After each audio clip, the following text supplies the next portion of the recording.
Welcome to Blue Dirt, the podcast that digs deep into the foundation of commercial real estate investing. Unlike most real estate shows that focus on deal making and market trends, Blue Dirt gets into the nuts and bolts of what truly builds long-term value, the building itself. We break down how to spot deferred maintenance before it costs you, why a solid preventative maintenance program is a game changer, and how triple net leases can maximize your investment returns. We'll also explore the importance of strong landlord-tenant relationships and how they drive stability and growth in your portfolio. Whether you're a seasoned investor or just getting started, Blue Dirt gives you the practical knowledge to make smarter, more profitable decisions in commercial real estate. It's time to get your hands dirty and build value from the ground up. Let's dig in. Welcome to Blue Dirt, where even idiots can make a killing in commercial real estate. We are back with Mike Price with Hub International Insurance. And today we're going to talk about the hurricane season. We are approaching September. September 15th is the peak of hurricane season in certainly in Florida. We are in the Gulf Coast area. And so, Mike, welcome to the program. Thanks. All right. So Don is fact checking something that we talked about offline. He's usually wrong, so he won't really bring that up. Okay, I'm usually wrong. So what we're going to talk about today is Don's going to talk a little bit about how to prepare your building for insurance.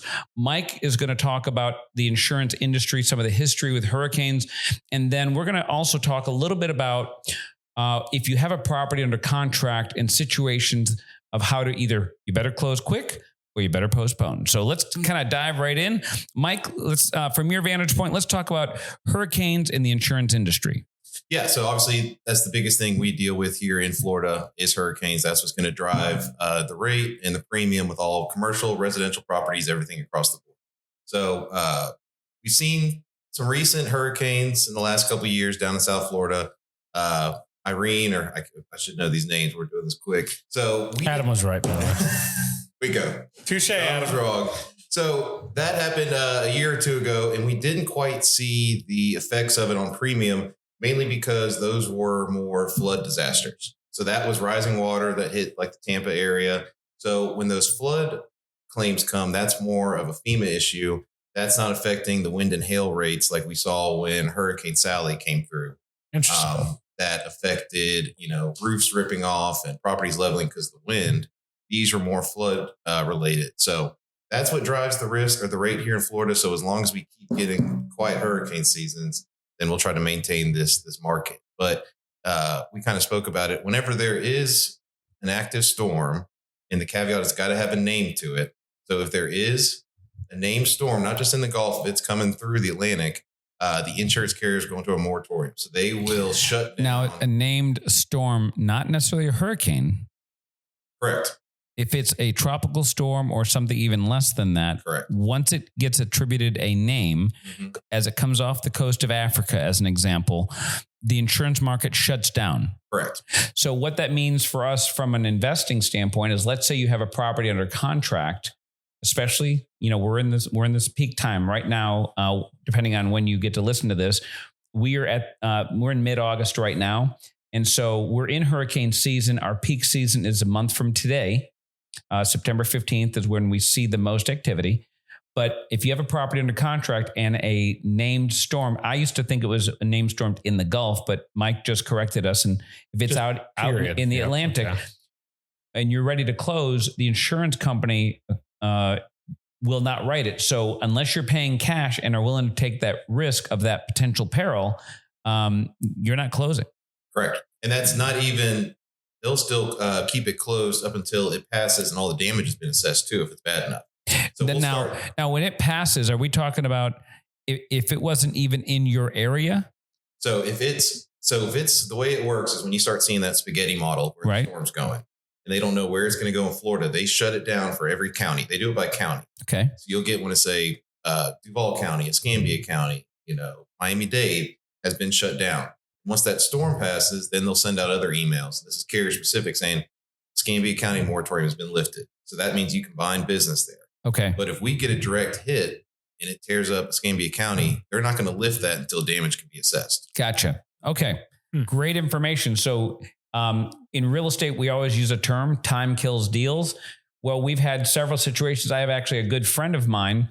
He was under contract to sell one of his condo units on Pensacola Beach for a pretty good number. A named storm came into the Gulf. Well, it came into the Gulf, but it was already named. It got shut down. That was Ivan. Okay. And it stopped the sale. And unfortunately, it ruined the sale. And he didn't sell it for years. And then when he ended up selling it, it was for a significant loss where it was going to be a positive gain. So this is real. Time kills deals in real estate. And so don't let it kill you. Yes, don't let it kill you. A lot of words of wisdom on this show. Time can kill you. Yeah. So, all right, Don, from a property management standpoint, you guys, Blue does a great job at letting all the tenants know how to properly prepare. Yeah. You send out mass notifications. Hey, here are some things that you can do. And then internally, you send out and deploy your maintenance team to do several things to various properties. Walk us through the things that you do to prepare buildings and what our listeners can do to prepare their own business. Probably one of the biggest things is just communicate. I mean, that can almost be said across the board for everything. Really? Marriage. I've heard the same thing. Is that what they said? Yeah. Just is communicate. That what your wife? Yeah. Okay. Whatever. That's what Adam says. By the way, nobody knows Adam. So they do that. So now I'm going to tell you, because Don has now referenced Adam twice and you will never see him. We can hope. So Adam is one of our marketing gurus. He's been around us for 7-8 years now, 10 years. 10 years. He's just a very talented young man, has a wife and a beautiful daughter, and another kid on the way. Another one on the way. And so we're very excited to have him behind the camera. So yes, man behind the curtain. So usually what we'll do is send out an email to all tenants really kind of towards the end of July. It just says, hey, here's the normal stuff. Hurricane season is coming. Here's what you should be prepared. All the very generic kind of broad stroke stuff. We'll typically have our pre-season kind of meeting about that time, usually kind of end of July. And it's kind of dust off the book from last year. Hey, we maybe have some new properties. Maybe we've made some modifications to some properties, and we'll review our current checklist. The biggest thing that I have kind of realized was it's always about making sure drainage is prepared. So if you're not familiar with your building, go out and stand in the rain. I know you like doing with the new building we just got. I'll get videos where, go out and just stand there and watch how water actually flows around the property and how it interacts. It's going to tell you with a small dosage, right? A hurricane is an extreme version or example of that. But if you see that, hey, this much water is really struggling to get out of here, or it's struggling to leave the roof or whatever, right? It's time to make the adjustments now. So what a lot of times, we'll go through, check, clean. With commercial properties, flat roofs are very, very common. So we'll go through, clean all those gutters out. If we know a storm is even possible, we'll just do that. It's just best practice. There can be leaves, debris, stuff like that clogs the drains. So that's the biggest thing that we typically find, which is just, you would think, duh, right? But that's something that we've adjusted over the years. The other one is I often think, duh. So, and each one is really property specific. So and telling how that water interacts with it. So, you bring up something, it is really important. It sounds really goofy, but the biggest gully washer you have, that's the best time to get out there. Go out, see how the water flows off of your gutters. In fact, we made some modifications to this new property we just bought. We added some additional downspouts on the gutter system. We had to make a roof repair. It's a new building. This one happens to be 2 stories. So, I'm checking out even the interior brick to seeing if there's any, what would you call it? Kind of weeping through. Yeah. So the weeping on a building. So we will go out and do what's called pointing. You have a masonry, come through. A mason, mason kind of come through, and they'll repack it with some mortar. It just depends. Each one is based on the type it is. Have the mason do that. There's plenty. There's one building that we're dealing with right now that whoever they hired, probably not a real mason, came through, repointed it, used the wrong type of mortar, and it's causing issues. Right. So, and then, once you kind of see how the property interacts, there are so many new kind of cool different tools that you can actually implement. As an example for this building, we've made some adjustments to the way that the property interacts. This actually has a roll-up door in it. And we built a CMU block wall. Which building is this? Building right here. The one that we're in. Oh, the one that we're in. So we have the roll-up door, and it has 18-inch, 1 foot, high CMU block just around that door. We don't use it, but to prevent any water from rushing in. We also have what's called a dam door. They sell them online now. Basically, it is a heavy-duty door that has almost like a think of a those dog doors that you have a lever that puts or a child prevention type gate. Correct. It's that same type of thing with a much more expensive, but yes, they are. They're like $800. Yeah, they're pretty expensive, but they're nice. They're heavy duty. They have a mechanism that allows you to drive up the pressure and monitor it so you don't over pressurize it. But it uses a replaceable tube that can fill in the gaps between the door frame. Those have been great. Now, by the way, each thing that you buy is essentially an insurance policy. You know what I mean? That's how we look at it. I mean, we hope to never use it, but when you need it, you certainly can't buy it and have it shipped in really quickly because they're going to be out. No. Buy the stuff well in advance, plan in advance. We have a few buildings that, given their history, they might be prone to, if there was a hurricane with a huge amount of water, we know which buildings are likely going to get some water intrusion. So those are the ones that we buy in advance, all of these things. And then we have to just store them. Yep. And one thing that is great, that is new-ish, right? They have these new, they're called dam bags. They're actually using the same material that a diaper uses. So they store flat. I mean, they store like, pieces of paper. And once they get wet, they swell up. So they're a much easily deployable type of a device.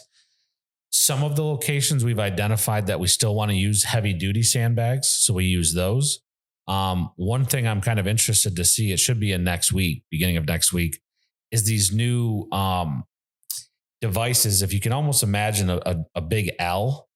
They're plastic. I've seen those online. Those? Yeah. So we bought some of those for the front of the Ruby Slipper building. Okay. So we're going to test those out. We'll build our own little pool, right, in an isolated environment, and we'll flood it and see how they actually interact. So because I'm more thinking people are going to walk by and steal these things. What? We're not going to leave them out there. You are going to leave them out there during the storm. Yes. So if the people are out there, if you're out there, please don't take them. Please don't take them in the middle of the storm. Or like last time we had Sally. I will tell you what we do a good job of for you people. We have camera systems on all of our properties. And in growing. And, one thing that's cool is we started deploying these ones that use cellular and solar. So you can just put them up everywhere. Yeah. So those are really good for construction. So you damn stealers. Yes, the damn bag stealers. But no, and I almost wish I could show a photo of it, but maybe I'll take a photo once we do it and can show it in another episode. So each property is different. Like I said, there's some that we use physically large, heavy sandbags just because we know the way that the water rushes across that property. We're nervous with some of these more rising water dam bags. It's just go out, check how the property interacts with the water and come up with a plan. All right, there's a lot of resources. So water, number one, water, roof situation, leaks, gutters, making sure all that's clear. I love, we also gutter have guards. If you don't have gutter guards on your property, just put them on. It's insane. But also we have some properties like behind us where the water is going to flow. Mm-hmm. And so you also have to go check the flow. So you've now checked your building, making sure that those obstructions are clear. But we have the one building that the water goes through a parking lot, into a culvert, into a culvert, and then it goes another block. And like I told you last week, one of those it's not on our property, but it's still a choke point. It's filled with leaves for about 8 feet, and it needs to be cleared up. So even though it's not our property, Don's crew will go in, clear that way. But even those things, it doesn't matter if it's not on your property. Go take care of it because it will affect your property. Another thing is having good documentation. And what I mean documentation is pre and post, right? So we'll go out. Fortunately, we do monthly visits at minimum and taking photos of the property. So you already have that kind of historical reference. That insurance groups love that. The other thing is actually making sure you have all of your records. Most of our records are kept in cloud format, so we're not super worried about that. But you may keep your insurance policy, stuff like that is always good to protect. And just communicate with the tenants. They're going to be your best friend in terms of preparing the property. A lot of times they're going to, move stuff off the floor. Well, they're not going to know. So, but this is where you guys do a good job of. So Don will give them a checklist. Hey, especially if there's a storm coming, and anytime one enters that's named, we send. Yeah. We send the pre-season. We send the peak season. We send anytime there's a storm. We send emails all the time about this. But within those emails are suggestions, right? Yeah. Especially if one looks like it's coming our way. So it's not just when it comes off the coast of Africa. That's typically not when you do it. Yeah. And last year there was one that was like off Mexico that just churned there for a while. Then it shot up. I don't think it caused any significant. So, but you'll say maybe turn off power. Yeah. You'll also give them guidance on, hey, if a storm passes, how to turn power back on, things like that. Gas. Yep. Walk through some of those techniques. It depends on really the individual and the level of which they care. I mean, and depending on where the property is, if the property we have is literally in the flood zone area, it is going to be best case to go there, turn off the main breaker, turn off the gas. At the different units, put things up. Certainly take the computers off the floor. Get out all that stuff off the floor. Fortunately, now we mostly use tablets and laptops. But that kind of stuff, just to protect the space from re-entering. What can also happen is turning off the power to the space. And if you don't do that, sometimes kicking the power back on will cause issues with the HVAC. So if you're able to turn off power, I mean, there's also concerns with that where you're just, the space is not being conditioned. There's humidity. So you just got to weigh the pros and cons and what you feel comfortable with. If you got one building, I would do it. Just things to consider. So Mike, switching back to you. So Don touched on a lot of things. What are things that you think are really beneficial? A lot of things he said that really relate directly to the insurance, especially the pre and post photos and things like that. What are really helpful for you if somebody were to get hit with a disaster? How should they? What should their next steps be from an insurance standpoint? So first things foremost, always get the pictures. So that's what they're going to want to see, especially if it's a large disaster that you might not get an adjuster out as quick as you would like. Always get pictures of it. Always provide as much detail. I suggest people write stuff down. So the more you can there we are. So the more you kind of have in front of you to remember from when it happened, hey, this tree blew from here. This is about what time it happened. As much details as you can put down in the photos is the biggest thing.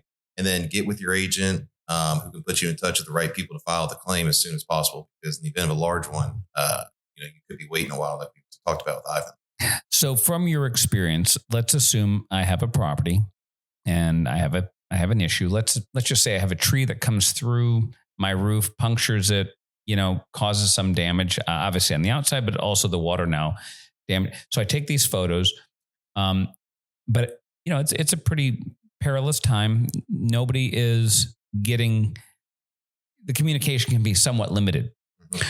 So I've got my own chainsaw. I've got my own crew. I'm starting to clean up the property. I take the photos like you told me. But I need to start mitigating my losses, right? So from a mitigation standpoint, I know what I would do, but what would you tell your policyholders to do if it's within their ability? it's in their ability. I mean, you want to stop the loss and get as much, especially anything that's water damaged, carpet, anything like that that's causing it, be worse than what it is. So mitigate that as much as possible. And one thing I do warn people, and I know there's a lot of good companies out there too, but if you call in some of these mitigation companies, they're going to help you out. But first things they're going to ask you is, do you have insurance? And they're going to start kind of running up the bill on certain things. So find someone you trust that can come in there and kind of stop the bleeding, first and foremost, kind of mitigate what's happened. Some things that we've done is, we had a restaurant that had apparel, and they actually had probably about eight inches of water, and they felt it was fine. And they're like, no, Mike, we're good. And I remember, I think I was with Don. I was like, listen, come, let me show you something. We took them to, it was a 2-tenant building, took them to the backside of their wall and said, do you see that drywall and how the water wicked up? Because they just wanted to open up really fast. And we get that. We're a little bit fortunate that Don runs all of the construction crews for us. And so we're like, listen, we can have you closed in 2 weeks. But the problem is, for me, even though they didn't want to close and they just kind of wanted to put their head in the sand regarding the issue, I told them, I said, listen, in a year or 2 years or 3 years, if we don't correct this problem, you're going to have mold in your building. You're going to blame me, the landlord. And I don't want that for you or your customers. And I certainly don't want that headache down the road when we can do it all right now. And they agreed. So Don went in there. We took out the first 2 feet of drywall.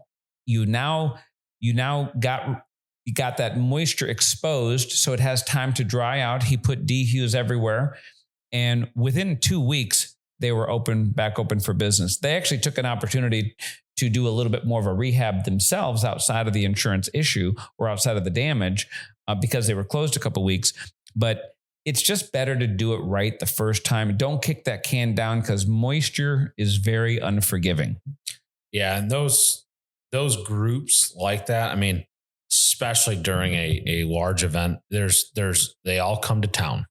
So if you have the ability to find a good local contact, is so important. Yeah. Because when you need them 3 years from now, everybody else is gone. The locals are still here. Yeah. So and for ours, we have to always ours is kind of unique because we want the local relationship, but sometimes, we have to think that if, a Cat 5 comes through, we need capacity. We need giant generators here. We need the dehumidifying systems that run through the whole building. I mean, we need supplies. We need the whole thing to get, because our biggest thing and something we learned with the last one, and this is just be careful. Some groups, like to Mike's point, they want to come in and just start running up the bill. Basically, the building's destroyed. Well, what do you mean? There's only 18 inches or 8 inches of water. Probably should just demo the whole building. I mean, there's people that literally talk like that. So you have to, our goal is to get the tenants back open as quick as possible, but resolve the issue permanently, but not destroy the building to where they can't open quickly and we lose a tenant. So you have to just, like everything, you're walking that tight line. So find the trustworthy group. And then on that same point, what is your opinion with the other people that fly in right behind the mitigators is the public adjusters? It's just like anything. There's some bad apples and some good characters in there. You talking about the people that are going to adjust in the claim? Say somebody does have an issue and they meet a public adjuster. I mean, should they communicate with you guys and just see where it lands first? I mean, what is your kind of opinion on, because you can get talked into, like you're saying, a sly bad apple. Well, you see it all the time, especially on the residential side where, older person or someone that's not as educated, doesn't really know, they'll get someone knock on their door and say, hey, I think you've got roof damage. Let's file a claim and I can file it for you. Always avoid those types of people. If anyone comes like that, talk to your agent, let us kind of walk you through it. Because what they're doing up there is, putting a hole in your roof, and everything's a little different situation. Act like there's damage, replacing it. They're going to charge you whatever. Your insurance might not cover the whole. So, like Mike said, there's pros and cons to everything. If you have an insurance company that is not going to pay your claim, then the public adjuster might be a good solution. we're lucky in the fact that we have good relationships with our insurance carrier. We have a lot of loyalty to them. They have a lot of loyalty to us, and they're going to fight for us. However, if I believe I have a legitimate claim and the insurance company denies me, I'm going to pull out every opportunity, whether it's a public adjuster or an attorney, to go to bat for me on my behalf. But let your insurance company be the group that either supports you or denies you. And if they deny you, then you probably have to go a different route. Mm-hmm. And if we do get denied, Mike, what would you recommend that they do? Is a public adjuster a good one? The right course of action, or what is the next step of action if the insurance carrier denies the claim? I would put that more on finding an attorney that you trust to kind of guide you in that direction. And what type of attorney would handle something like this? There's plenty of claim attorneys out there. Is it an insurance claim attorney? Insurance attorney? Okay, I don't know. Yeah, I don't know the exact term either, if I'm being honest. It's one of those things, like we talked about a few times. You got to find the good one that's doing the right thing for you. That's not just there to blow up the claim and things like that. Yeah, because thinking back now as an example, when we got hit with Sally, there were 7 buildings that had damage, or 7 properties. One was really 5 buildings. And we only, of all those, we hired one public adjuster for one location because we were running into issues like that. It's just very complex at that location, but the rest were. Insurance company was very amenable. They worked with us. They did everything. They did what they said. I've had great success with insurance claims. It's rare, but we do. But again, experience is the best teacher. So if you do the photographs, if you do everything, if you do the mitigation, pronto. Don't let things meander. Don't let things get out of hand, because that water will turn to mold quickly. Attack. Be in front of all this. And don't let it's really tough to not, especially when we had Sally hit. That was the first time, clearly, because we talked about I never lived through Ivan. If it was a lot of snow, I would know what to do. But don't let fear drive your decisions, because that's what a lot of these bad apples will drive off of. They're out there just spreading a lot of fear. Just calm down and make an educated decision. So. Anything else? I think that's it for me. Well, that wraps up another edition of the Blue Dirt Podcast, where even idiots can make a killing in commercial real estate. We ask that you smash that subscribe button, like us, share it, smash the button. That's the term. People are smashing it. They like it enough. Well, they need to smash it. Adam, third time I'm going to reference it. Do people smash these buttons? No. Okay, he said no. At least I got one of the 3 wins. Is that old term? That's in the episode where you can Thank you. That's a wrap for this episode of Blue Dirt. We're here to help you build smarter, invest wiser, and create long-term value in commercial real estate, one solid foundation at a time. If you found today's insights useful, be sure to subscribe so you never miss an episode. And if you know somebody who could benefit from these discussions, share Blue Dirt with them. Got questions or topics you'd like us to cover? Reach out. We'd love to hear from you. Until next time, keep digging deep, stay sharp, and remember, real value is built from the ground up. See you on the next episode.